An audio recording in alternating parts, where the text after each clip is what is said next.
So, you're looking to animate emotes for Twitch, YouTube, and Discord, and you want them to look like this.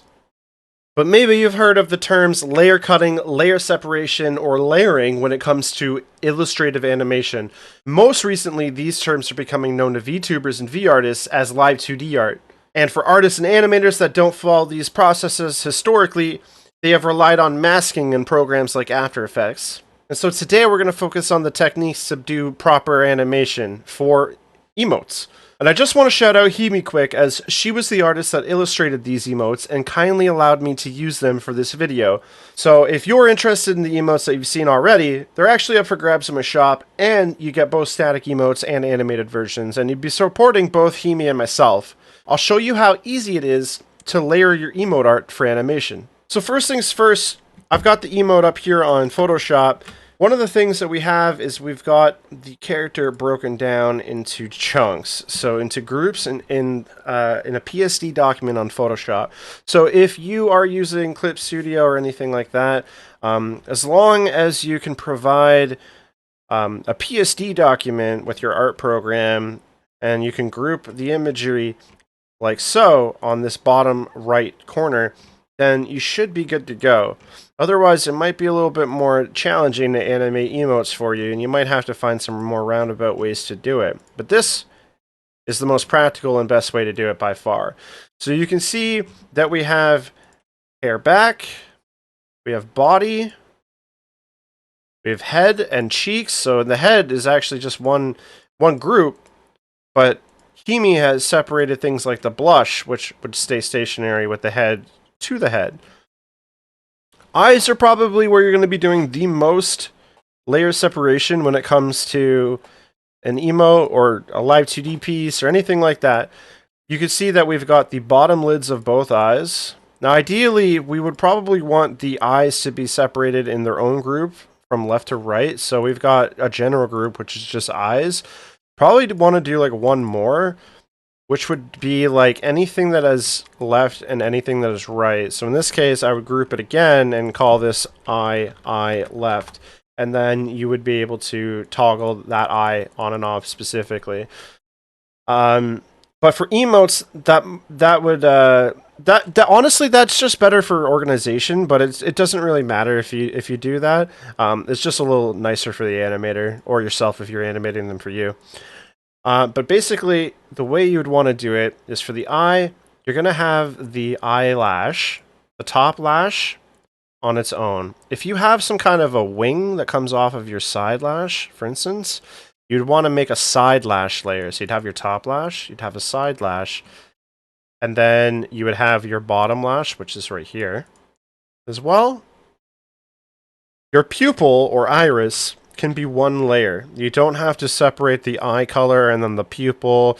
You make it all one layer, like so. And you make the eye white its own layer as well. When drawing the eye, you can notice here that the eye is actually fully drawn, despite the eyelash covering it. This is important because if you were to animate the eyes to turn, to move around left to right, like so, you would want it to actually be a fully drawn eye, even if you can't see it depending on the flat image. Because you can only animate what exists. So what do I mean by that? Okay, so let's say we chopped off part of the eye, okay? And it was drawn this way. Well, the moment you animate the eye to look down, there's just going to be this hole here. So that is why you actually need to draw everything, even that which you can't see. If you look at the hair back, for example, you can actually see this in better clarity. So just because you can't see something doesn't mean it shouldn't be drawn. Because anytime you do any kind of drastic movement, you have to make sure there's no holes in the artwork. So in a situation like this, even though technically speaking, the head covers the hair, if we're going to animate this hair to move around, we need to make sure the entirety of the hair is drawn, or else you'll end up having a hole wherever the art is drawn, or wherever it's not drawn, sorry. You're going to want to basically separate as much as you possibly can without driving yourself crazy. Generally speaking, the more layers is better, but with things like animated emotes where there's a lot more simplicity, you don't need to animate everything, and so therefore you also don't need to layer everything. This is the body, but you can see that it's all one layer. And in this case, an animated emote like this would be completely fine with that, because most of your motion is going to be in the arms and the facial expressions and the features, and probably the head tilting, left and right and kind of rotating a little bit at the neck. And, you'll have your hair kind of have like physics and stuff. So you don't really need the body per se to have much layering when it probably won't move, if at all.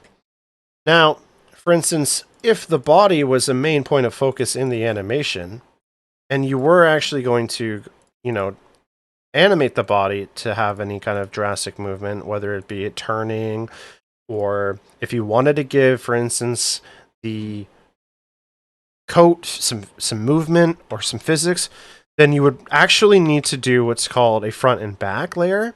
Just like the hair, we have a back layer here, which is fully drawn behind the head. So in this case, you would want to draw the collar fully drawn, but behind the neck.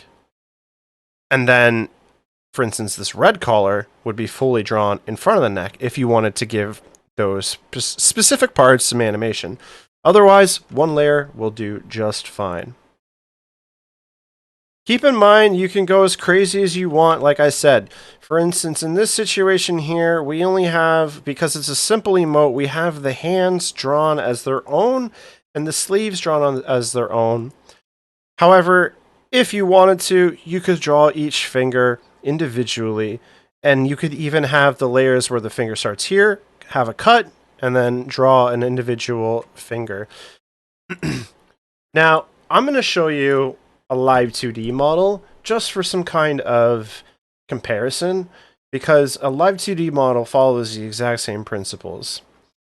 Which is why I said most people are typically calling animated art layering live 2D art. It's not technically live 2D art. Art that's been layered and separated for animation has been around way before live 2D cubism was a program that was used for model tracking and rigging and all that such. Traditionally, you want to separate your artwork because you follow these principles no matter what program your animator uses, whether it's After Effects or Spline or anything like that. Having all these layers separated this way gives the animator full control. For instance, if everything is merged as one layer in this situation, as this emote, then everything would animate in conjunction of everything being this one layer. So you have zero control over each piece, which means that your animator, if they have any artistic skills or have the capabilities, would actually have to go in and cut out all of your layers themselves. So if you're an artist, it's honestly in your best interest, in my personal opinion, to learn how to draw in layers. And at the very least, if you draw a flat image, you should learn how to cut your layers and fix them and layer them and name them. So that way you have a whole other service that you can provide to your clients. You can actually charge, for instance, like if you charge $20 for an emote, charge them $10 to have the layers separated and prepared for animation. Because an animator most likely is going to have the same charges. Not always, but sometimes. Some animators do charge to layer and chop up the artwork, or they'll include it in their base price, which might be why their prices are a little bit higher than some other emote animators. But typically, it's just an additional skill that you'll probably want to pick up. But in regards to live 2D models, you can see here that we have Choka, who's a model. And if you look here, we have the hair completely drawn in the back, giving us full control. We've got all of the bangs, all of the hair strands.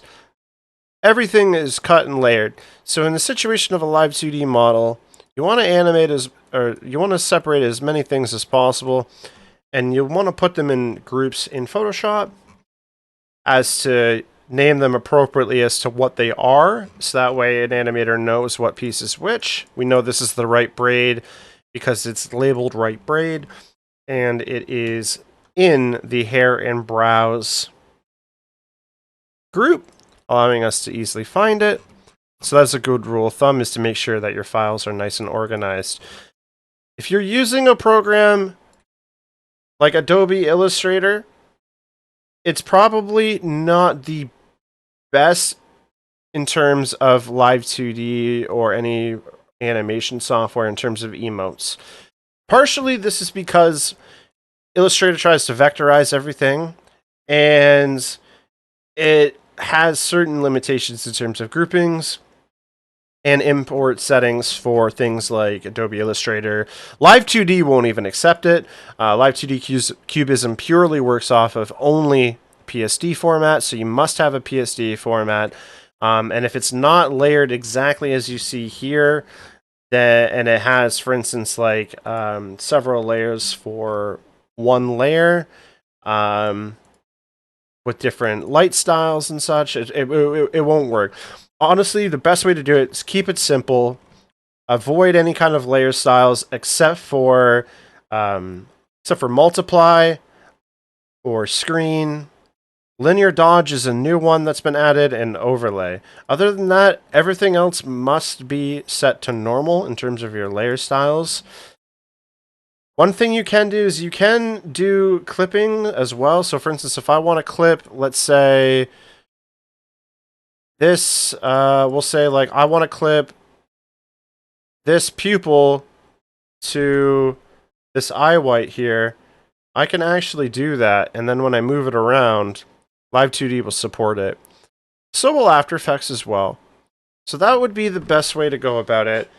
If you have any other questions, definitely leave them below in the comments, and I will absolutely do my best to explain. If you guys want a slower, more in-depth tutorial on how to use these features, so if you want a part 2 on an example of me rigging it in Live 2D, for example, to show you and put in practice everything I've said to help you better understand, let me know in the comments, and I will be sure to try and do that.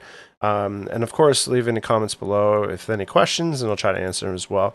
But I hope that helps if you are an artist that's looking to either animate your own artwork and you just need to know the structure of how to do that with your art files, or if you're looking to send them off to somebody else. These would be the best ways to get that done. And yeah, that's it for today, and I will see you guys around. Peace.